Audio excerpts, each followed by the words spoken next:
those of you who don't know me, my name is Kate. I'm the youngest grandchild. I'm the daughter of Michael and Julie, and Michael was Doris and Milt's son. And I refer to Doris as Mamaw. So, bear with me. It'll be hard for me to get through this without crying, so I'm going to try my best, but here we go. Okay, I just want to take a few moments to talk to you all about the grandmother that I knew and came to love and cherish throughout my lifetime. Because she was such a wonderful woman, I want you all to know her too. One of Mamaw's many gifts was the ability to teach. Mamaw and Papa were and are such strong believers of faith, and through them, my dad became a follower of Christ. My dad told me that Mamaw would read Bible stories and sing songs to him consistently throughout his childhood. Mamaw helped disciple my dad to become a believer, which weaved a strong tapestry of faith in our family. Because of her and Papa's faith, she taught my dad, and because of his faith, he taught me to be a follower of Christ. Another one of Mamaw's many gifts was the gift of hospitality. She gave her time and resources away joyfully to make others feel welcome, included, and loved. Mamaw made sure her home was always open, and in fact, many of my earliest childhood memories were spent at Mamaw and Papa's house. Every Easter, Mamaw would have us over for an Easter egg hunt in which she would hide dozens of eggs in her backyard for all of her grandchildren to find. She would also put out the golden egg, which was the big prize egg. And as hard as I tried to find that golden egg, I never found it. I think partly because my older, very competitive brother, Eric, always found it, but I always tried my best. I remember driving over to Mamaw and Papa's house, unannounced all the time with my dad because we just loved spending time with Mamaw and Papa. My mom used to always tell us that we should call ahead to let them know we were coming, but we always liked the element of surprise, and I think my Mamaw did too. Some of my other childhood memories in her home included a game called Pit. Now, if you've never played Pit, it's this very aggressive, loud card game where you basically just yell at each other the whole time. But one game turned south as we were all playing, and someone knocked Mamaw's glass drink off of the table. And my Uncle Andy actually filmed this, which is why I remember it so well. So after the glass fell, we all got dead silent, and the camera just pans over to Mamaw, and we all stare at her like, oh no, what's she gonna do? So the camera pans over, she just kind of opens her mouth, puts her hand over her mouth, and her eyes get wide, but she didn't say a single word. And we all took it as a sign to, okay, we can keep playing. She's fine, let's go. So we went back to finishing the game, but that was who Mamaw was. That's just to show that she didn't care that we almost broke her glass. She didn't care about material things. She just wanted us to be together and smiling and having fun as a family. As I got older into high school, I got a boyfriend who, spoiler alert, is now my husband. I remember taking him over to his first Glen family Christmas at Mamaw and Papa's. We would go over every Christmas, and Mamaw gave her children and grandchildren the most thoughtful, caring stockings, ensuring each one had something hand-picked just for us that we would all enjoy. When we sat down in a circle, she gave my boyfriend one as well. Now keep in mind, she only met him once or twice before, so I was shocked when he got one because I thought, wow, that's very kind of her. She just wanted to make him feel loved and included in her home as well. So that just goes to show what kind of person she was. Time goes on, and that boyfriend turned into my husband, and together we got a rescue dog named Murphy. One of the very first places that I took that dog was to see Mamaw and Papa. Mamaw didn't even think twice about letting my 70-pound dog come over to meet her 7-pound dog, Mandy. Because she knew that that dog was going to be a huge part of my life, so she wanted him to be part of her life as well. Every major milestone of my life, Mamaw wanted to be a part of, and she was such a supporter of me along the way. It breaks my heart to not share in any more of these milestones with her here on this earth. But I know with complete confidence that she's with Jesus, and I'll see her again one day. The very last movie we saw together in theaters was the Winnie the Pooh Christopher Robin movie. We both loved that little Pooh Bear so much, so I wanted to end with a quote from him. Pooh says, "How lucky am I to have something that makes saying goodbye so hard." Mamaw, this is one of my hardest goodbyes, but I thank you for loving your family so well and all that you've done for me. I love you and I always will.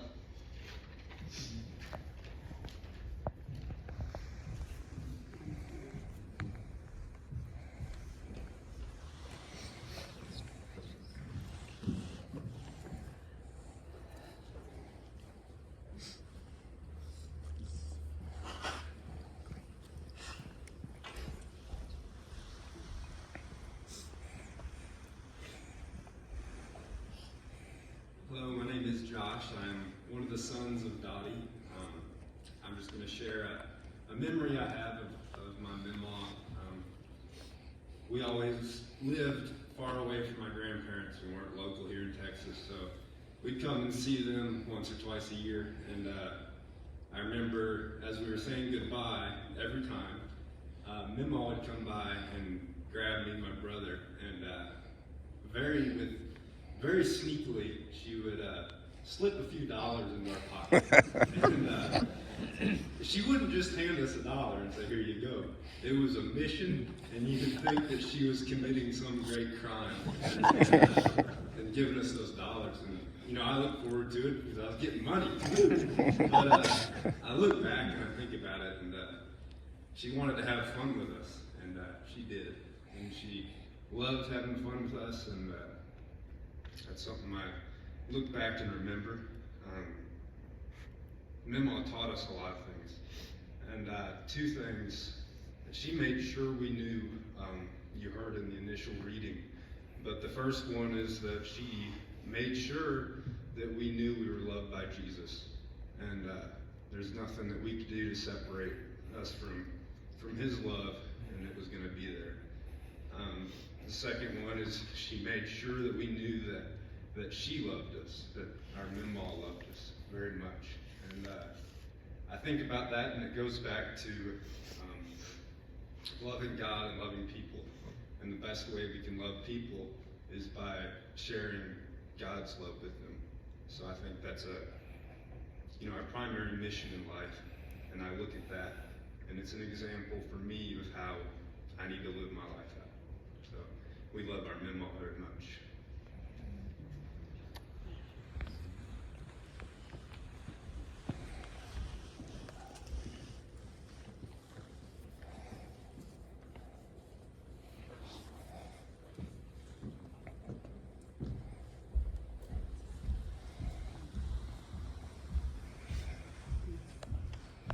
Hello everyone, my name is Eric. I'm the son of Michael and Julie, and as you may have heard, I'm the 7-time finder of the coveted gold medal. I'd like to say that.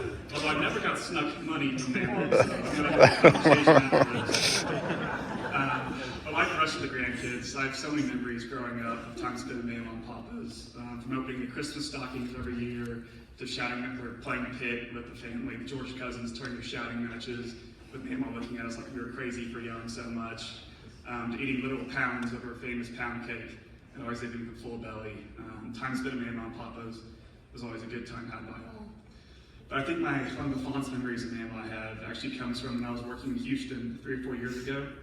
I had an interesting job where I worked 80 to 120 hours a week doing banking down there in downtown Houston. And I just hated the job, really wasn't happy with my life, never had time for a social life, never could sleep or anything. But I remember my birthday one year. I was turning 25 or 26. It was 7 p.m. or so, and Mamaw and Papa called to wish me happy birthday. And I was in the office, I was in a meeting or something at the time, so I let them go to voicemail. And when I got out of the meeting, I listened to it and heard one of their famous renditions of Happy Birthday. So I knew I had a 4 a.m. night ahead of me in the office, so I figured I'd take 30 minutes to decompress and go call them back and see how they were doing. So I walked out to the parking garage, got in my car, and I called them back. And at first it was both Mamaw and Papa. I think I roped them into another live edition of Happy Birthday, so I have to double dip that here, which is fun. But at some point, Papa had to step out or answer another call, and it turned into me talking to Mamaw for about 30 minutes.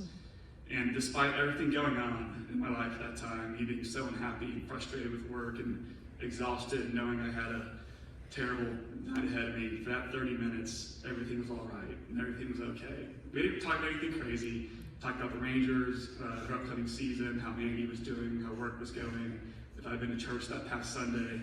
My parents would always buy the I work till 4 a.m. excuse Sunday mornings, but Mamaw would have let me get by with that one. She always made sure I was going, which I was very appreciative of. But she really had a way of calming me down and letting me know that even in the darkest of times, everything was going to be all right.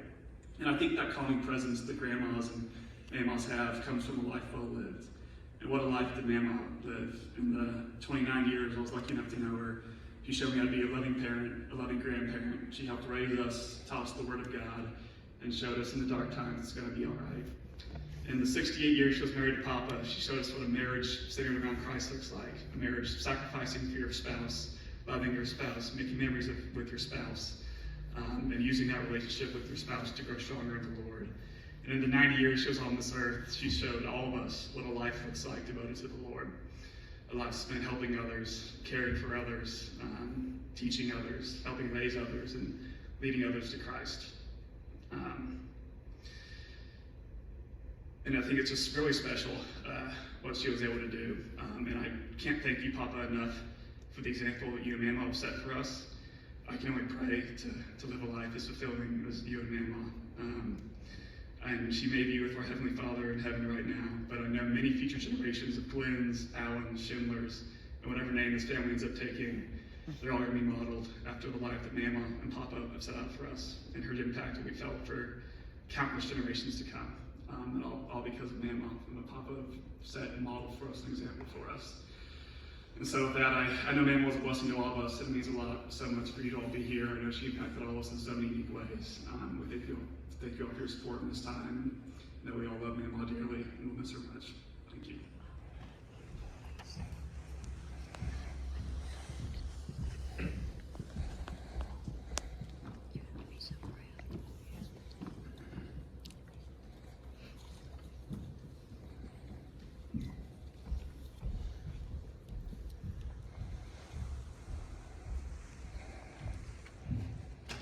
Good morning, everybody. I'm Zach, or to about 4 people, Mamaw, Papa, my wife, and my mom. I'm Zachary. Mamaw, I'm the 3rd grandbaby. I go with Dottie and Andy.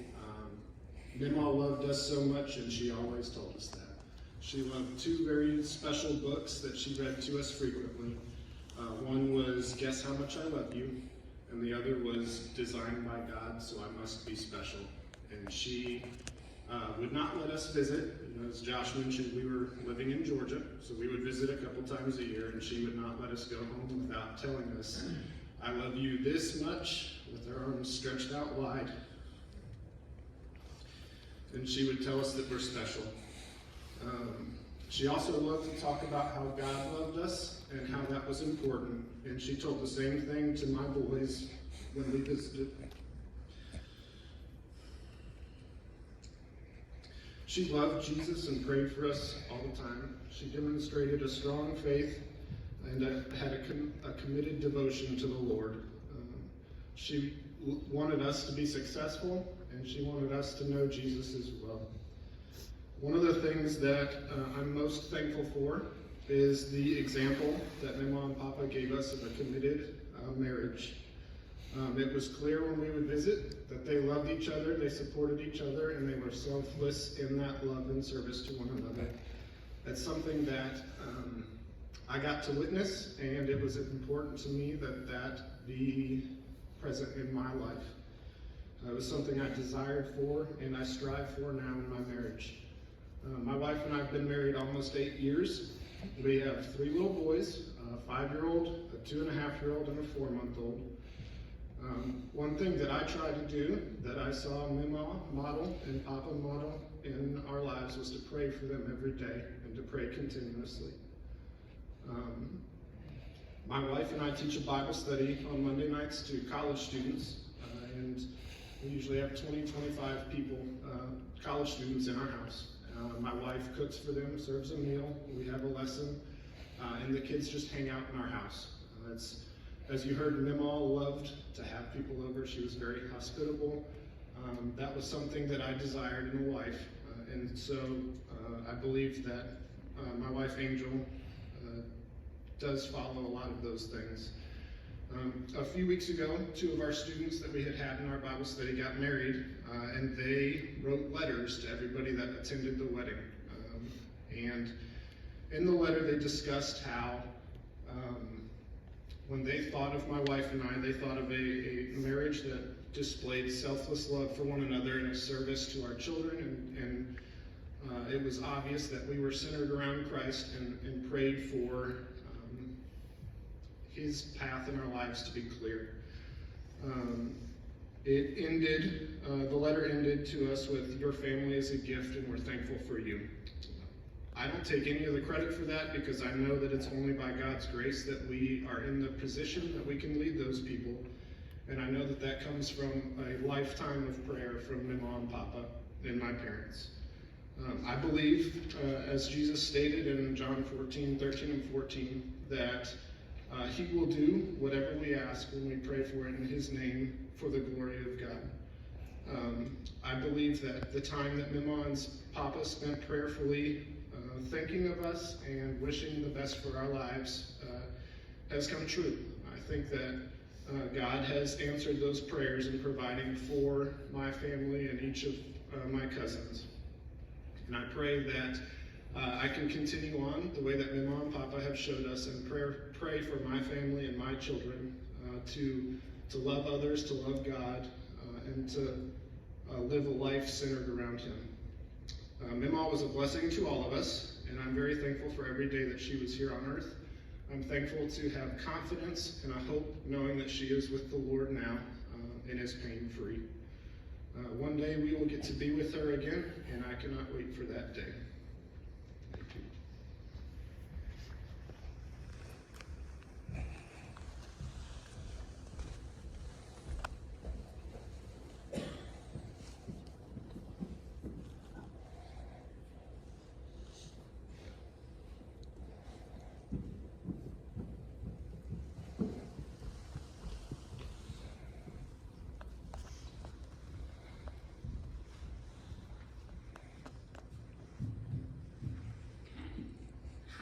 I'm Maddie, David's daughter, and the granddaughter of Mamaw and Papa. Thank you all for being here to support our family. I'll remember Mamaw by many things, pretty much all of which involve something cute and or getting snuffed little treats. Last week when I was in the hospital with Mamaw and we were chatting about whatever sort of thing comes to mind in a time like that, she said to me, "I really love all of God's little creatures." And it's true. All around hers and Papa's home, you can see nods to this. It's a true menagerie of the most adorable of God's creations. The Christmas before last, I found a pair of little mice dressed in Christmas pajamas, painted with hugs given here on one and kisses given here on the other. That was totally Mamaw. There's something that can make you feel really special, knowing someone treasures the gift you gave them enough to keep it on their kitchen counter year-round, even though it's Christmas themed, and mention it to you each time you come over with a genuine grin on their face. One of Mamaw and my favorite things to do together would be to work a puzzle, as she would call it, and this was something we kept up from when I was really little. As a very young puzzler, I needed to be the one to put the last piece in.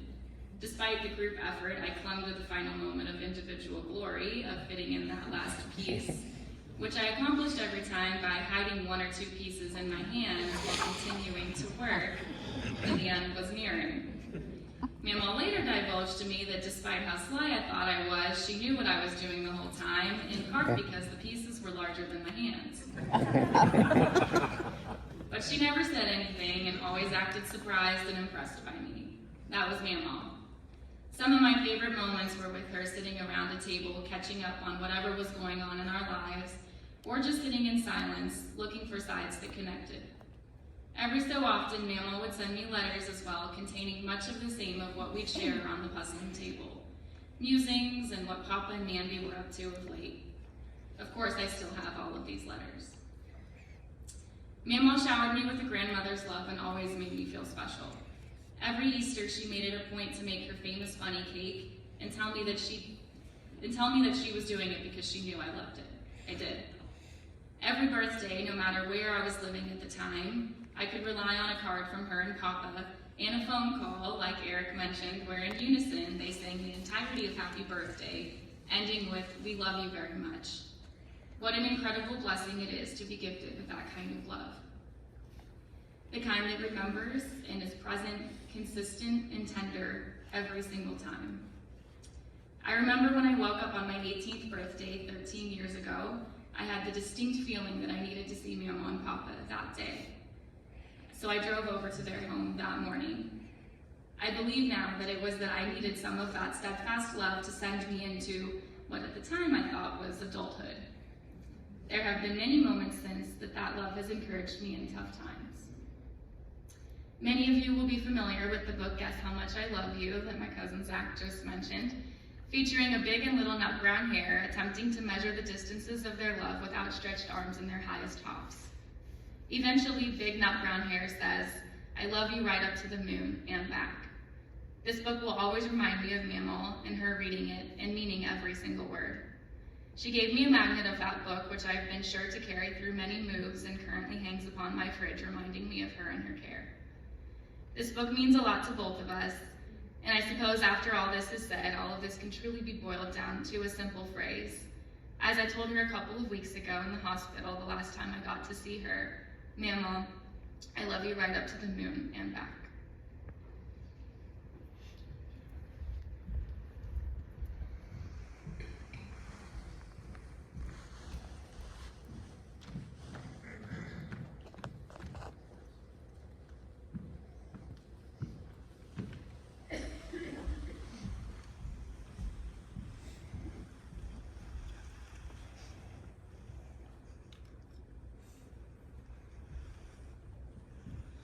I'm Jacob. I am David's son and the first grandchild in our family. And on behalf of my family, I very much want to thank everyone for being here to share this time with us and to support us. Yesterday, I happened to be in the neighborhoods back this way, where my Mamaw and Papa used to live. And yesterday being the day for visitation, I decided to drive back by their old house. And it may have been 10 years or so since I'd done that, so I had a bit of a feeling occurring, swelling inside me as I neared their street. And when I reached the intersection, I realized that feeling is something I imagine most of you can relate to, which is a feeling of longing. A longing for a childhood, for a time I can no longer step into, for being a kid at your grandparents' house. When I came to that intersection, I stayed there for a few moments.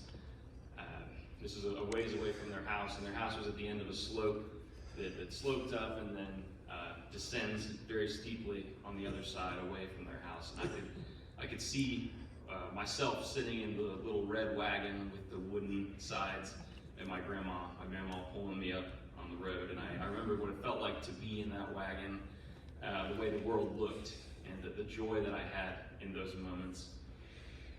Then I turned down the stretch of road towards their house, and I imagine a lot of you can also relate when I say that it looked very much the same, but also very different with my much older eyes. A rush of memories came back. I can remember playing with her in their long driveway. It used to seem like it stretched forever, but this time, it looks a little different now that you're older. It doesn't seem quite as long. I can remember the Easter egg hunts we heard about in a yard that seemed so huge and full of nooks and crannies and almost enchanted.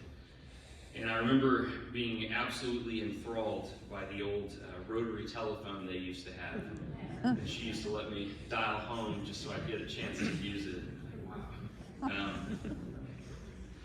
I remember this little old-fashioned TV with actual knobs on it they had in the kitchen table. I remember eating breakfast there with her and just talking, and her just being interested. I remember sitting in the sink for Mamaw to give me a bath, which I realize is a funny visual as you see me standing here right now. But I also thought about that and realized, I was probably too young to actually have that memory, being that small. And really what that memory is probably a composite of the stories she's told me over the years. And I was able to build those memories because she told me about it so often, because it was so special to her. And I was fortunate enough to spend enough time that Mamaw and Papa wanted to have me there enough to where I was able to attach those memories to the kitchen sink and to the rotary phone and to the wagon, to the long driveway. Maybe my strongest memory of Mamaw was sitting in the back of her car, driving over to Bedford Boys Ranch to feed the ducks. I can remember that like a snapshot. I remember the sun shining in the car. My head's much lower in the back seat because I'm a child, so I have to kind of peer up over the window. And I remember that we used to do it so much that I had all the landmarks memorized, so I could tell how far away we were just by what was outside the window. I remember the loaf of bread sitting beside me, which I'm not sure you're supposed to do that anymore, but they liked it when we fed it to them. And above all, I remember the love, just the feeling of pure, unadulterated love that Mamaw had. And sitting in front of her house yesterday, just thinking about that, I felt a feeling I hope you all are lucky enough to feel when you think of your grandmother.